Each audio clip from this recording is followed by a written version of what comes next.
rubber band Hello back guys and and forth. If I welcome to do fall TFT onto an NA eighth, Regional I at least Finals. have a Set 10, little bit of last cushion. day, But game Scuttle number 1. Puddle's going to be an option on this first go around, and Replay going to rat it up on a one guy there. Golden Symphony and 3-cost champions are the other ones, Cass.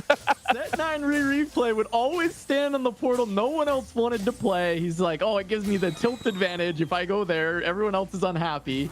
We see him do it again, but he doesn't get it. There's not going to be Scuttle Puddle this time around, Boop, but we are still. I know Necra is a little disappointed. What was it, Golden Symphony? Is that where we ended up? Yeah.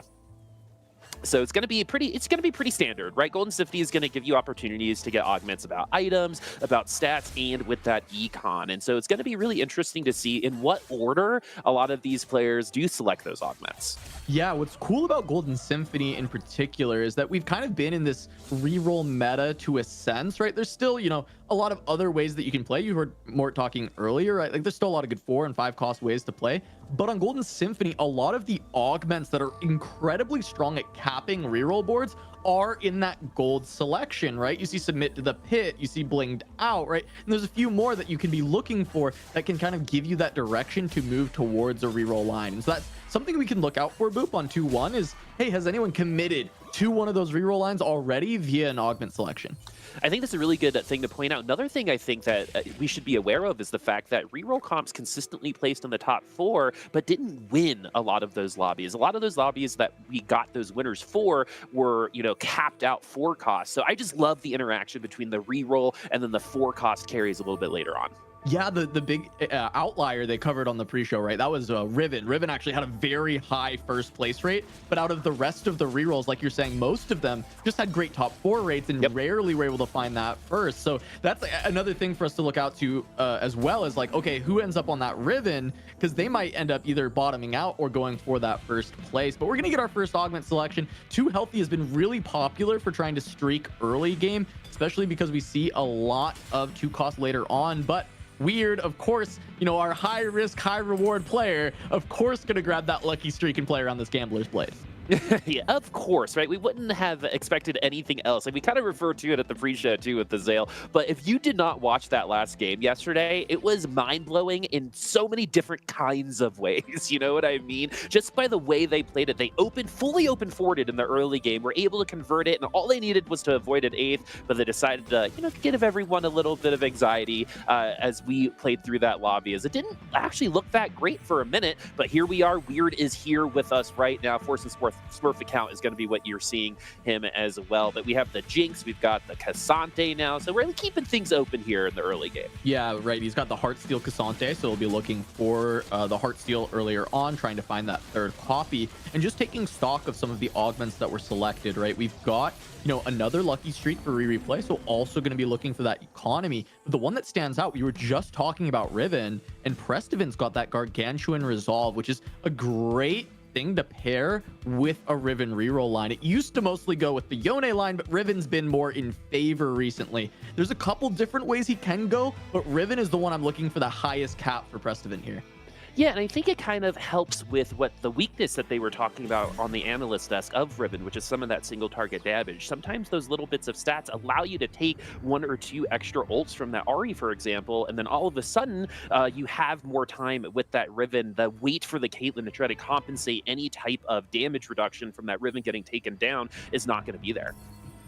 All right, well, now we're jumping on board with Dish Soap, and Dish Soap's actually been playing a very unique tournament. I want to talk about it a little bit here during the early stages. Is Dish Soap, out of the 10 games that were played on Legendary Flex, Dish Soap has 5 of them. He has been the player who has made it to that level 9 cap out the most. He has kind of played around that the most of any other player in this tournament, and he has found a ton of success playing around these late game boards, playing for a lot of tempo early on, and playing around cheap boards that are efficient and econing very heavily. And just seeing Dish Soap be able to succeed in that line where no one else has really found a ton of consistent success with is really exciting, because it does mean that he's relatively uncontested when he goes for it. It's just a matter of, can he get there with the lobby tempo so high in this stacked of a lobby? I totally agree with you, and that's, I think, a big reason why maybe the study group, wasn't as attractive for Dish Soap, because he got this line. And the thing about Dish Soap is it makes complete sense that he's going to be able to have that kind of statistic, right? To have half of the legendary flex boards means that we are setting ourselves up with such good opportunity in the late game that we can even think about going there. You've got to give someone like that credit, which we are, because we have, obviously we're considering him in one of those big three, but maybe the monkey will finally be off his back after today when we find out who will be our regional representatives for North America. Remember, folks, this is just the first lobby, so if you're just tuning in, you're tuning in at a pretty good time, as we're running along with Degree right now, who has some KDA on the board, has that Vi, which has been definitely the most popular, I think, headliner in the early game that you cycle off of. Yeah, for sure. And Degree with just a very easy early 80 flex slam, right? We've got the Titans and we've got the Even Shroud. It's really good early game item with the Even Shroud that does scale into the late game by giving you that shred. And then also just this Titans, which is pretty flexible amongst a lot of the frontline AD. So you actually want to play around Viego, Zed, Poppy. Those are kind of more the looks you're going towards, or a 3-cost reroll like the Riven, right? When we see that slam. So Degree potentially going to be in similar lines to what Prestivan wants to play, and we'll have to watch out if they end up both contesting each other. As we get our first carousel, Dish going to grab a rod, potentially considering Ginsu's into Kale reroll with pumping up. I actually love that line, that decision from Dish Soap. As you can see, he's got 2 Kales on his board. He's got an open bow, and I think that's a really strong way to cap out a Kale board, because pumping up is going to continue to give you that power throughout the game. So early commitment here from Dish Soap, and we can start to see those compositions coming together across these different boards. Yeah, to put it in perspective, that Kale has been fine on its base power. It hasn't even needed, pumping up throughout the regionals, right? So just to have a little bit of extra, I always like to point this out, but with TFT, it's all about finding those windows of opportunity to get like inches from people, right? It's not about making huge decisions that are going to launch you forward, where that does take place, but a lot of TFT takes place amongst those micro decisions just like that. As we're now going over to TiVo champion and KDA Cup champion Malala here, I love the fact that we were talking about the fact that this could potentially be the best set of all time from an individual player, but there's still some work to do. Yeah, and we're looking at Malala. He's TVO champion and also one of our 3 win streakers currently in this lobby. Going up, Prestivan is the other one at the 100 HP. And we see the sleight of hand, this Thieves Gloves augment that gives the HP and attack speed to everyone holding the Thieves Gloves. Such a great way to win streak throughout the early game. And pairing it up with Jinx, who is such a good early carry, this has been such a strong board that Malala is being able to push through everyone else. And the big thing to look at, Prestivan got the win as well. Will we get a win streaker through Krugs here? Malala versus Prestivan could be on the table. Yeah, it actually, the last time we saw that happened, a couple times both people were able to get into the item round without facing each other, and they both entered stage 3 with 100 HP. As we're moving along with Prestivan and Malala, this Olaf is something that a lot of people like going. If Vi's not going to be that 1-cost headliner that's going to help you win streak or at least take some units down, this Olaf is going to be pretty much exactly as helpful. And the perfect item carrier for that Gargantuan Resolve, right? I mean, this is exactly what you want to see early on when you're playing around this. Not going to run into Malala, so potential for both of them to streak. Malala's a guaranteed win, and now Kiyun on the other side here has this Annie who is quite strong, but I think getting through the Olaf is just going to be a tough task, especially since Prestivan picked up a Gnar 2 on stage 2, which is such a strong unit. And we see the Annie is doing a lot of damage, right? Might get through this Olaf, but now there's still the Gnar around, and the Kennen stun might have done enough there. We're able to still find that win, right? This is actually, I think, a little closer than we would have expected that fight to even be when you just look at the board strength of Prestivan. I completely agree with you, but the thing is that Annie can ramp up, right? And I think even getting through that Olaf is a pretty good victory for that particular board, because I also want to point out the fact that in the late game, almost exclusively through the weekend, in almost every lobby, the late game's been separated by things like 2 to 5 points amongst 4 players, right? So maybe that Olaf kill just then could actually be an advantage a little later on. We don't know that specifically, right? But it could really be a big difference maker a little bit later on, as Kiyu now going to be looking for some items. Yeah, and taking stock of the lobby here, right? You can see Malala and Prestivan both were able to 5 win, whereas Weird and Dish Soap both able to 5 loss. So a lot of high economies coming out, right? 4 players in this game already going to be on those full streaks going into Krugs, getting a lot of extra money. And we take a look at Kiyun's board, right? We look at the items that have just been slammed. really heavily leaning towards the potential of playing around Seraphine reroll, right? This Morello's JG and having that Shojin Slam. Usually you want that Shojin Morello's and then you get the Death Cap from the Super Fan onto Seraphine. So we are seeing a couple players lean towards what they want to commit to, especially right Dish Soap. We do currently have a Senna on board, but I think Kale is where he would ideally like to go, just playing around what he has for now. We have, you know, a Seraphine that we saw that was very likely. We saw the Gargantuan, so likely a Riven coming out there. So a lot of people starting to kind of show us what those compositions are going to be. Yeah, some of the direction is definitely going to be a lot more clear, especially after this next augment and carousel. We should be able to provide a little bit more of that macro picture, because a lot of these comps are still moving in and out of what those possibilities can be, as Dish Soap is going to take the L here. As we see the Vi like absolutely destroy here in the early game. Is that going to, you know, maintain? Absolutely not. But I just want to reinforce the fact that that headliner you choose at the early game, especially if you want to push victories or losses by just a couple units, that's how you do it. Yeah, and with the escort quests as well, I think Degree, you know, definitely having a good time there with this strong buy. Even though he wasn't able to full streak, which would have been insane with having that escort quest, it's still a really solid spot. Now we've got a couple of these augment selections. Kiyun looking at little buddies, tons of stats, and Cyber's uplink. Emotional connection becomes an option. And he's playing around Emo Annie, but he has kind of committed to not re-rolling Annie at this point, so it does lose significant amount of value. Little buddies is certainly a consideration, but it ends up just being tons of stats. As Dish Soap grabs. Oh, this is such a good Kale augment. We have seen this time and time again. Oh, long distance pals just give so many stats to the Kale and Mordekaiser, where the Mordekaiser benefits from the AP to get bigger shields, and then the Kale gets a little bit bulkier so she doesn't go down to some just, you know, arbitrary damage that's coming out. Yeah, and the moves kind of have to be made. We've lost a lot of HP on Dish Soap's board from this point on, waiting for something like that Kale. That's why we made the decision to at least put Senna in, I think, for like literally one round to try to neuter some of that HP loss. But we were able to get the unit that we wanted. Now it's all about building the units around it. We have good itemization. We've got a pretty good front line. And look at this turnaround already, just from an augment choice and a couple upgrades. Look at where we are right now. Yeah, the big thing to note is Dish did roll down heavily here on 3-2 to try and get to the board he wanted, and he actually kind of missed. He didn't fully miss, right? Because he did find 5 kills, and that's very good, right? He's really close once he can actually swap the headliner, but he missed on Mordekaiser, right? He didn't actually find Mordekaisers, and he ends up having to pick up this set as his headliner to try and bridge this mid game. He should be able to win for a little bit, rebuild that econ, and then roll again, but he's not in the perfect scenario just yet. But this is something that Dish has always been able to do: pick up some things to surround what he actually wants to play, and then pivot once again into the real composition once he gets there. So really well done. As we jump over to Weird, who we've seen him raise the stakes quite a bit here, Boop, but I'm curious if we'll see it once again. He's making his way. You know, I know what the books would say, but yeah, this is going to be a raise the stakes. And, you know, just to kind of finish off your point with Dish Soap, he's really good at making imperfect situations look perfect through his gameplay. So I wonder if that's going to also be the case here, as we have converted into the win. But we're now going to be raising the stakes, so hopefully it's going to be a loss here. It should be all right looking at the Annie and looking how the front line for replay is going to be hanging out just fine. But it's all about now if we can kill any other units. It does look like we're going to compete for one more. We will, and replay gets another thing of gold because of that Gambler's Blade.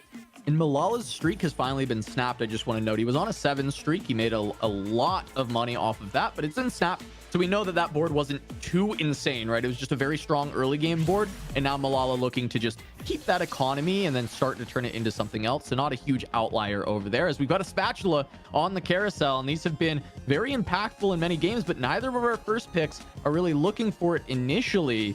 And we'll see. I know we might have had some Riven players, and Rain ends up picking it up instead. Rain looking potentially to play around true damage. We see a Senna currently on the board, but those could go in another way. Actually, no, it's guaranteed to be true damage. We got blinged out. There we go. Just looking for an open sword to go with it. Yeah, and so this is going to mean that we're going to be able to lock in our true damage vertical aspect a little bit sooner once we are able to make that item. But right now we've got a pretty good board here for Rain. It must be pretty awesome too to hear like the creator of the game be like, I actually think Rain's gonna go. What a cool thing to happen. Oh yeah, it is awesome. And I think more has some merit. Rain has been playing some really good TFT across this set, and especially as we've gotten very close to this tournament, right? And then in regionals itself, Rain, you know, starting out with her second place finish on day 1, having a strong finish on day 2, and now, you know, coming into this day 3, Rain looks to be in the best form we've seen her in since set 7, where she did go to Worlds. And I'm very excited to have the opportunity to potentially have Rain heading back there. And she's been doing it with a lot of reroll, and once again playing in that comfort zone, playing around a center reroll, and gonna have that additional true damage potential to add on top of it. It's Pandora's items. You're guaranteed to get your sword at some point to go alongside that spatula. And I also want to point out, Rain said herself that this reroll part is actually a moderately new aspect to being comfortable with her game, right? She's actually really well known before this set to be a very big first or eighth player. I think last set Robin was the only other person who was that first or eighth. So it is really cool to see the development and evolution of Rain's gameplay when it comes to being able to roll with these reroll comps. And so now we're still waiting for that sword. Sometimes Pandora's isn't your friend until a little bit while later. Sometimes the PayPal needs to go through before it happens, but Rain should be sitting pretty here for a good couple rounds. No reason to panic, no reason to really force anything at the moment. Yeah, she's just trying to econ back up quite a bit and then do another roll down. She's also using a different headliner than she actually wants with the Mordekaiser, just to supplement the front line for stage 3. And then we'll see that stage 4 roll down where she'll swap that back out as we jump on board with Malala, see what he's been doing. And he's got a cane that he just picked up out of his level 7 shop to be playing around 4 Heartsteel. He might be able to slot in 5 Heartsteel pretty soon here and still play around this Misfortune carry to try and play Win Streak Heartsteel for a little bit in stage 4, or even just play around a decently strong board. So really good 80 flex setup for Malala. Could commit to playing around the Misfortune, but he's got such an HP lead. I'd like to see him start pushing even more levels, play around those 4 and 5 costs. Yeah, we're seeing the benefit of that win streak too, having that much gold at a level 7 in stage 3 to even have access to that cane. That's called pushing an advantage, right? Is Malala going to be able to keep that kind of pace going? It's very hard for a player to lead from beginning to end in TFT, but it could potentially happen as we're looking over at Kiyun and Rain. Taking a quick look at Kiyun because it's been just a second since we saw that board, looking pretty classic with that Seraphine in the backline, but not a lot of items, well, really no items other than tank items right now. So these wolves need to be pretty important for Kiyun. Yeah, he's very close to hitting the Seraphine, right? He's got his headliner open and he's got 5 copies, so really just looking for headliner +1, and he's there already. And I believe, yeah, Kiyun was just hiding his items from you here because okay, I see him now. Yeah, that's what it is. Player who did have the Shojin Morello setup, I believe. So this is going to be a pretty good place to be. He's still digging, but he's got a lot of gold to roll. Rain also going to be digging now for that Senna. Just needs to find the headliner, and she's going to be there. And there it is. True damage Senna. Perfectly going to hit on 4-1.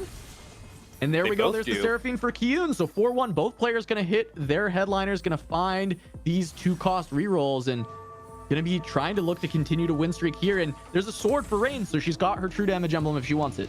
Yeah, Rain in a really, really good position. That comp is going to continue to get stronger as Rain has allowed that comp to get there. Seraphine now in at that backline, going to be focusing on the Mordekaiser. Not going to get those big clumps like you see against comps like with Submit to the Pit. So this Mordekaiser is actually going to be neutering a lot of that damage from that Seraphine. Look at how much it's been able to tank because of that adaptive helm and because of that ult that Mordekaiser constantly gets. We've gotten to this Kale to be able to ramp up pretty aggressively. It's on the Seraphine now, and that Mordekaiser is gonna have MVP for this round for sure for Dish. So this is the power of the long distance pals alongside with this is Kale, right? Because you're actually sharing the AP with the Mordekaiser. His shield gets to be bigger, sharing the tanky stats, and then also Kale healing him up consistently with that Gunblade. As we've got this big cash out coming from Weird. We're gonna have to talk about this, right? He's got the IE, he's got the blue buff, he's looking for the Ezreal.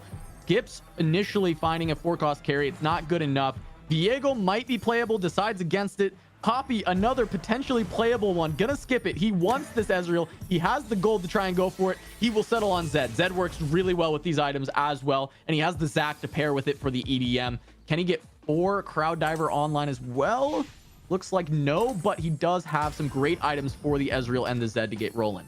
Yeah, and at least we were able to pick them up in some sort of fashion, right? So we're going to be able to play this. We have good items for Ezreal, even though it might not be a headliner. A good old Ezreal, too, still going to be pushing a ton of damage, especially if we have a Radiant IE along with that Zed. It's combined, Zed should be able to kind of butter up the units that he's on, so when that ult goes through from that Ezreal, they should fall, too. And we've seen a lot of Zeds wrap around into the back line. Like we've seen Ribbons and take down carries immediately as the first ult from Ezreal does click clip that misfortune, but it's going to be a pretty easy win here for Weird after that transition. Yeah, this 4-2 board is going to be pretty disgusting. He's also got a duplicator, so even if he just finds one more Ezreal, he could just make it so both his carries are upgraded, fully itemized. And because he has Gunblade, the Zed actually gets to supplement the front line quite a bit. Not a lot of these boards are having enough burst here on 4-2 to instantly destroy his front line, and so that Gunblade's getting actually quite a bit of value as we still are going to head over to Prestivant, who has not hit the 3-star yet, but does have the Riven Headliner online. Has the Riven Headliner, has a fancy Jhin in the back as well. And we also have long distance pals. So this is also something that we've seen on those other boards. It's also an augment I feel like high level players utilize just so much better than some of the lower ranks do, because they kind of understand the stats inherently and how they interact with the game. Degree now has the Caitlyn, and Caitlyn has kind of popped off over the last week. There have been some thrilling rounds ending with Caitlyn against some other types of units. And with these items, well, they might not seem very traditional. I do think they work out.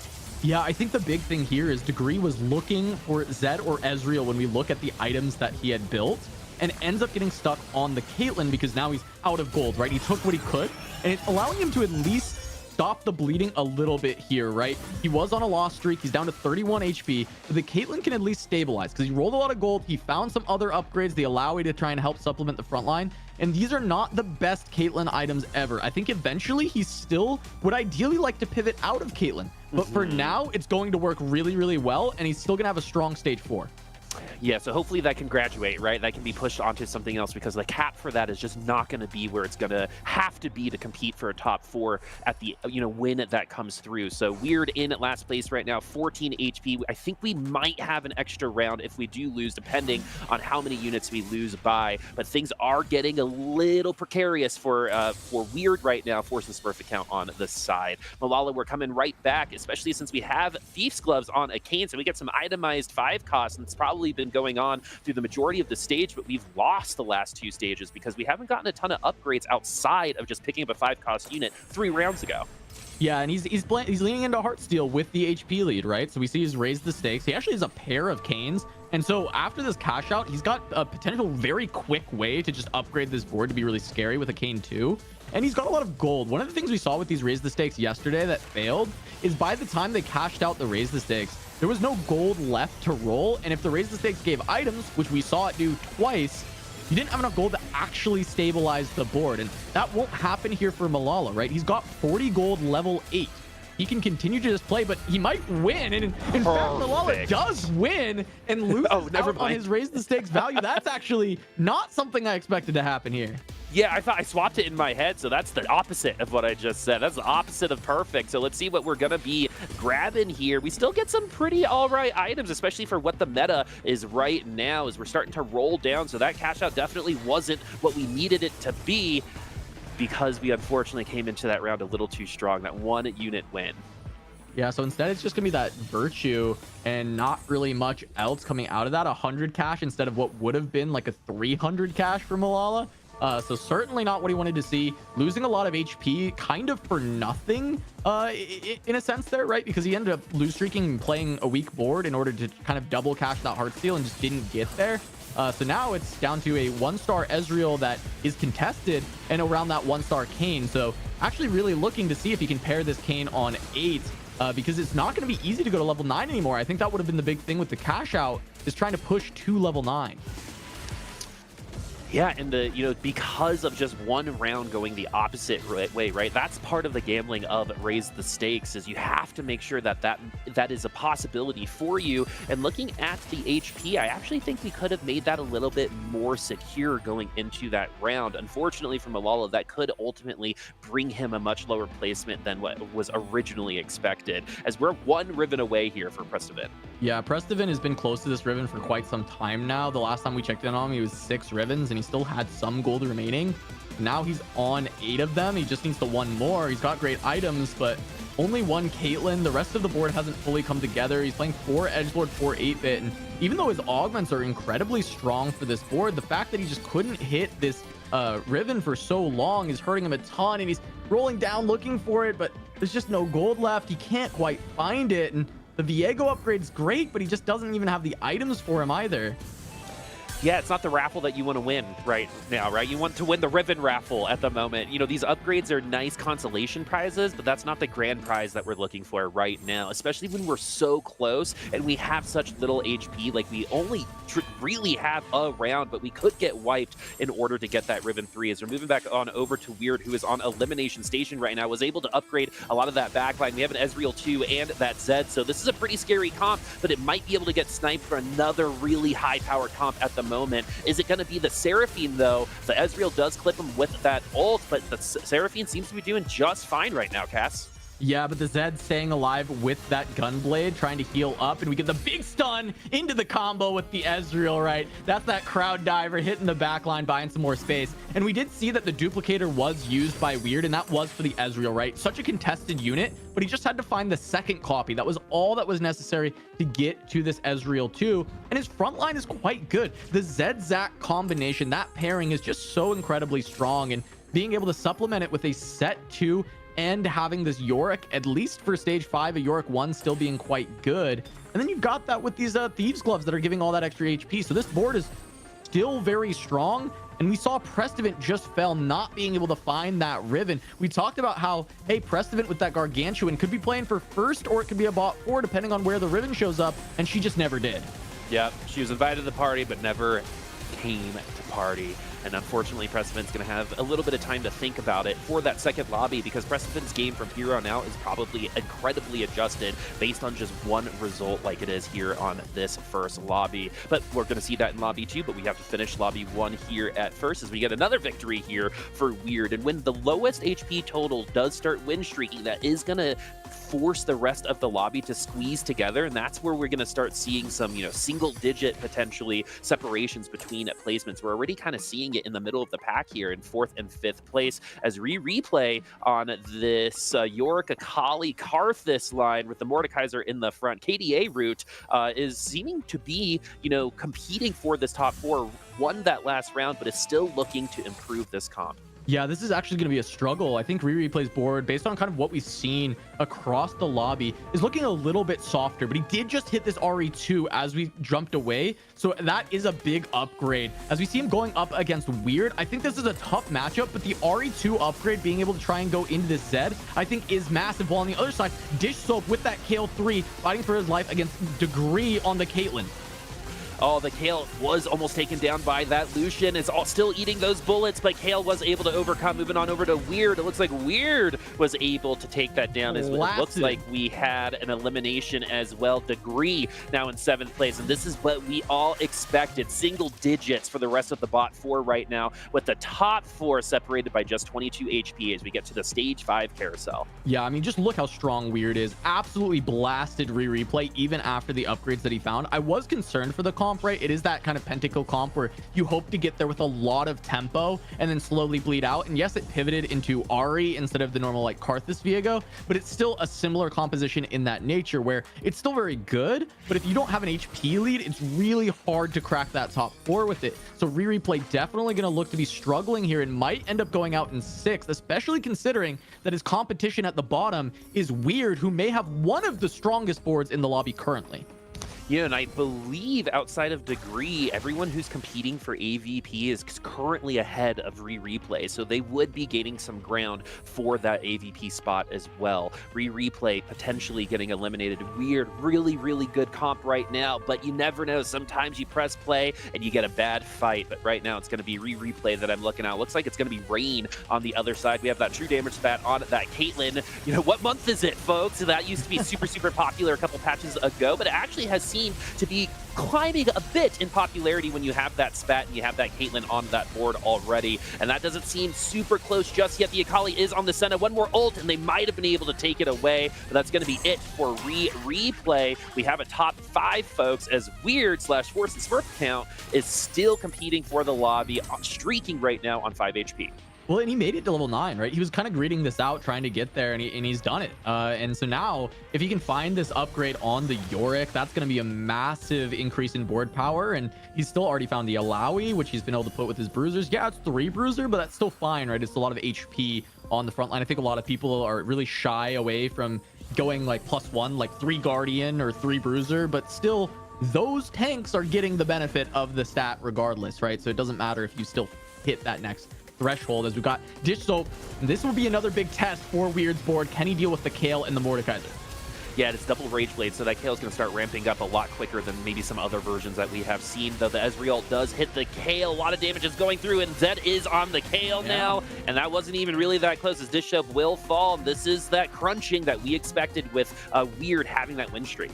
Yeah, the big difference of Mordekaiser 3 versus Mordekaiser 2, right? Zed just ate him up, just deleted that Mordekaiser in the front line, and because of that, the Kale doesn't have time to do the thing that the comp does so well, which is make the Mordekaiser go infinite by healing him consistently with the Gunblade. When Zed kills him in 2 hits, you don't really get much value out of that Gunblade.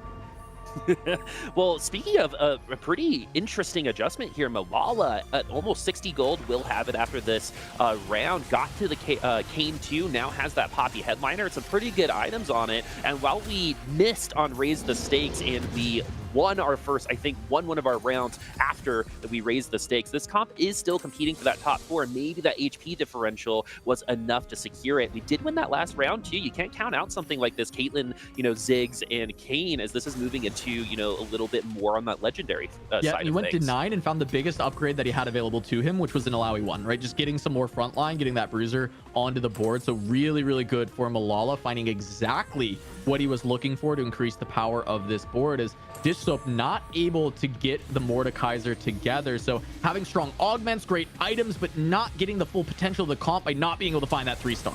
All right, is this going to be Dish Soap's last round? Is it going to be outside of that top 4, depending on where Weird is going to end up? That Kale is trying to break through that front line. The Karth Assault goes through, but now the Kale has fallen. That wasn't even that close. Is Weird going to be able to take this? Yes, it's not even going to be close on that one either. Weird definitely seeking that first place in the first lobby. There's no better way to start, but Rain is the one that is in the way. So 1st and 4th right now on a streak, and Dish Soap finishing in 5th, which honestly for first lobby, I'd be pretty all right with. Oh yeah, and I mean, considering the spot, right? It was a pretty good Kale spot, really good augments. He found the Kale relatively fast, but his first roll down was pretty much a big whiff, and he just kind of settled on a decent board to get him back to another roll down and then put the comp together. So considering how the game played out, I think a 5th is pretty solid, and you'll take that and run with it, as really it's been kind of the Weird show once again, showing us that 1st or 8th style that he initially became known for, and he's actually making it work once again, because right now this board is still looking pretty unstoppable as he faces Kiyun looking for another victim. Is this going to be, as you said, another victim for Weird to put on the list? The Lucian is starting to get that ult off, and the backline is already starting to take a lot of damage. It doesn't seem like there's enough throughput. No one's going to be able to front to back this comp for Weird, as that's going to be another easy win. And Malala looks like, I think when I walked over there, yes, it's going to be fine, as we have a top 3, 23, 9, and 5. So Rain also losing on that last round. Yeah, the Grim Reaper's got some competition because the Weird Reaper is here running through, trying to take out everybody in this lobby. We've just seen kill after kill, increasing his placement on his own power every single time, right? Taking down Replay, then Dish Soap, then Kiyun. And now, Malala and Rain left over, but Malala on 1 life, and it looks like currently he is potentially in Rain's pool. So we'll see if Weird ends up fighting a Ghost. Yes, he will. So Rain, she's going to try and take out Malala instead. Yeah, this is going to be Malala's last round. It has kind of been Rain and Weird, and for leading this entire lobby based on these comps getting locked in pretty quickly, and a really good pivot from Weird. But now the Senna is potentially going to get attacked by this Poppy. Is there enough damage onto this Senna to make it 1 more unit? And that 1 unit might have been a difference, as Rain is still alive here. It looks like a little bit of a coronation, but 9, 6, and 5 separating our final 3.